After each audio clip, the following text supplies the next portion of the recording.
নমস্কার। আজকে হোলির দহন আছে, তাই আমি একটা শত্রু থেকে মুক্তি পাওয়ার উপায় বলছি। এগুলো শুনুন এবং করুন। দেখবেন অনেকটাই রিলিফ পাবেন। যদি ভালো লাগে তবে বন্ধুবান্ধবের মধ্যে শেয়ার করে দেবেন, লাইক করে দেবেন এবং চ্যানেলটাকে সাবস্ক্রাইব করে বেল আইকনটা প্রেস করে দেবেন। খুব ভালো দিন, তাই আমি সকলকেই বলবো এই বিশেষ কাজটা আজই করুন। শুনুন মন দিয়ে কি বলছি। শত্রুতা কেন করে? মানুষ আসলে হিংসায় এটা করে। নিজের উন্নতি নিজে করতে পারে না, কিন্তু হিংসাটা বাঙালি বিশেষ করে খুব বেশি। তো সেই কারণেই এত শত্রুতা হয়। কারোর উন্নতি, একজনের উন্নতি আরেকজনের সহ্য হয় না। তারা নিজের অবশ্য কিছুই করতে পারে না, তবে অনেকে টোটকা টোটকা করে, অনেকে বান মারে বা বাস্তু খারাপ করে দেয়। তাই আমি আপনাদের বলব, শত্রু কমান। যতটা সম্ভব এই দিনে এই কাজগুলো করলে হয়তো আপনার শত্রুটা কিছুটা কমবে। আমি বলছি কতগুলো জিনিস, আপনাদের যেটা পছন্দ হয় সেটাই করবেন। শত্রু যারাই একটু উন্নতি করে জীবনে, তাদেরই শত্রু হয় বেশি। শত্রু সবারই আছে, শুধু বড়লোকেরই যে শত্রু হয় তা নয়, ভিখারিদেরও শত্রু আছে, তাদের মধ্যে হয়। শত্রু নানা রকম হয়, সে ছেড়ে দিলাম। কিন্তু মুক্তি পেতে আপনাদের যা করতে হবে সকলকেই করতে হবে যদি করতে চান। তা আমি যা বলছি শুনুন। এবারে আমি শত্রুনাশক মন্ত্র দিচ্ছি প্রথমে। সেটা করতে পারলে সুরক্ষা পাবেন। আর মন্ত্রোচ্চারণের মধ্যে, মন্ত্র দিলে মন্ত্র উচ্চারণের মাধ্যমে তারা বাধা দূর করতে পারবে এবং জীবনে ভারসাম্য ফিরিয়ে আনতে পারবে। শত্রুর ক্ষতি করতে আমি বলছি না, তো শত্রু যাতে আপনার কোনো ক্ষতির কারণ না হয়ে যায়, আপনার ফ্যামিলির উপরে যেন আঘাত না আনতে পারে, সেটার জন্যই আমি এটা বলছি। সেটাই চেষ্টা করুন। একটা প্রার্থনা করবেন ভগবানের কাছে, নিশ্চয়ই তিনি রক্ষা করবেন। সেই জন্যই বলছি, প্রথমেই বলছি একটা মন্ত্র, পারলে লিখে রাখুন, নাহলে ভিডিওটা আরেকবার দেখে করে রাখবেন। দেবী কালীর প্রতি শ্রদ্ধাঞ্জলি দেবেন, যেটা নেতিবাচক শক্তি ধ্বংস করে দেবে এবং আধ্যাত্মিক সুরক্ষা প্রদান করবে। কি মন্ত্র সেটা বলছি শুনুন। ওং ক্রিং কালিকাই নমঃ। এটা ছোট্ট মন্ত্র, এটা 108 বার করবেন এবং এই হোলির দহনে করতে পারলে তো খুবই উপকার হয়। যেখানে দহন হয় সেটাকে ঘুরতে হবে, ঘুরে 28 বার ঘুরতে পারলে তো খুবই ভালো, এবং 28 বার বলবেন মন্ত্রটা কম করে। 108 বার পড়লে আরও ভালো। না হলে ঘরে বসেই করবেন কালী, দেবী কালীর সামনে। আমি আবার বলে দিচ্ছি মন্ত্রটা। ওং ক্রিং কালিকাই নমঃ। ওং ক্রিং কালিকাই নমঃ। ওং ক্রিং কালিকাই নমঃ। এটা রুদ্রাক্ষের মালায় জপ করবেন, খুব ভালো ফল পাবেন। যারা কালী, যাদের বাড়িতে নেই বা দহনের সামনে যেতে পারছেন না, তারা যদি হনুমানের ছবি বা মূর্তি থাকে বাড়িতে, তাহলে তার সামনে করতে পারেন। তার জন্য আলাদা মন্ত্র দিচ্ছি। এই মন্ত্র পাঠ করলে আপনার নেতিবাচকতা ধ্বংস হবে এবং শত্রুদের উপরে আপনি বিজয় লাভ করবেন। মন্ত্রটা কি আমি বলছি শুনুন, হনুমানজির মন্ত্র। ওং হং হনুমতে রুদ্র আত্মকায় হুং ফট। ওং হং হনুমতে রুদ্র আত্মকায় হুং ফট।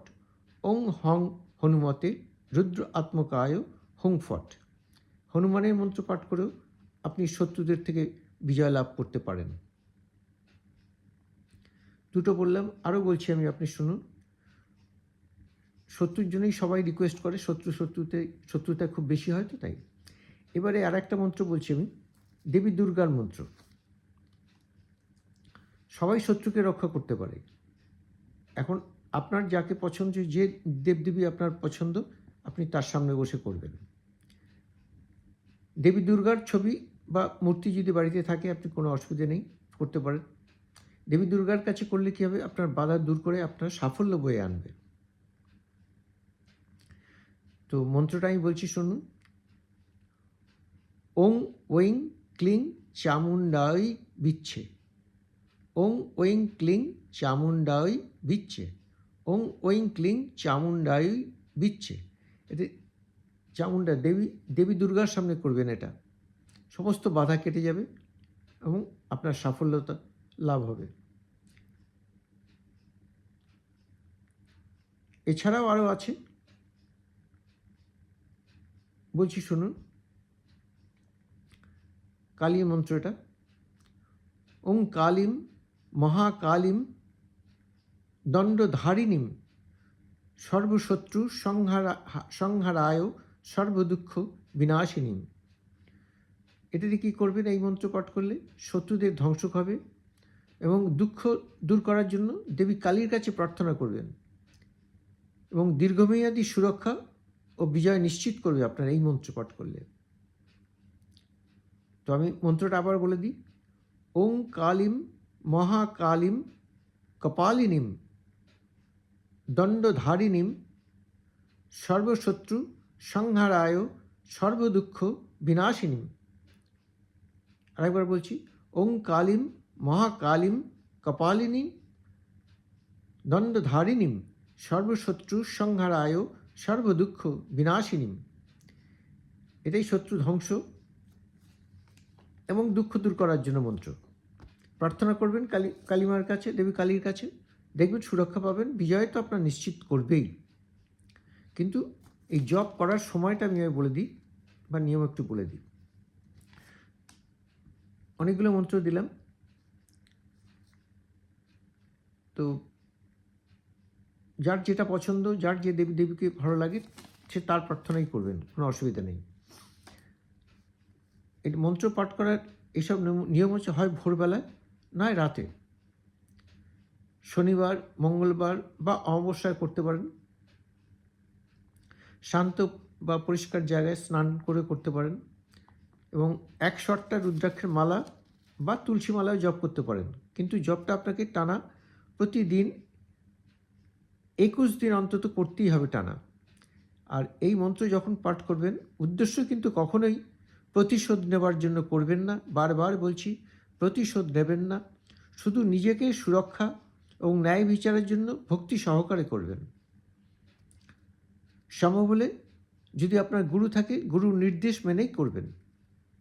কারোর ক্ষতির জন্য মন্ত্র ব্যবহার করবেন না, কারণ সেটা ক্ষতির জন্য কারোর ব্যবহার করলে সেটা বাউন্স করে ব্যাক করে চলে আসতে পারে। সুতরাং সেদিক থেকে সাবধানে থাকবেন। সম্ভব হলে গুরুর নির্দেশ মেনে নেবেন। কেন আমরা মন্ত্র পাঠ করি? এই মন্ত্র পাঠ করলে কী লাভ হয়? এটাই কোর্ট কেসে জিতবেন। আপনি যদি কেস থাকে, কেসে আপনি জিতে যাবেন। অফিসে ওয়ার্ক পলিটিক্স হয়, সেখান থেকে আপনি বাঁচবেন এসব মন্ত্র পাঠ করলে। এবার ফ্যামিলিতে রিলেশনশিপ খারাপ থাকলে সেটাও ঠিক হয়ে যাবে আপনার প্লাস নিজের কনফিডেন্সও বাড়বে। তো সুতরাং অনেকগুলো মন্ত্রই পড়লাম, আপনার যেটা পছন্দ করবেন, একটু নিয়ম মেনে করবেন।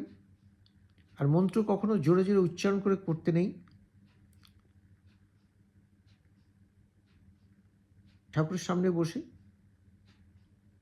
শব্দ না করে শুধু জিভটা নাড়িয়ে আপনি মন্ত্রটা বলবেন, কিন্তু মনস্কামনাটা সঙ্গে সঙ্গে করতে থাকবেন। ভালো লাগলে ভিডিওটা লাইক ও শেয়ার করে দেবেন বন্ধুবান্ধবের মধ্যে, এবং চ্যানেলটাকে সাবস্ক্রাইব করবেন। কমেন্ট করতে ভুলবেন না। আপনি কোন দেবীর বা দেবদেবীর মন্ত্রটা করছেন সেটা কমেন্টে জানাবেন। আর অবশ্যই উপকার পেলে কমেন্ট করবেন। আজকে এখানেই রাখছি। ভালো থাকবেন, সুস্থ থাকবেন।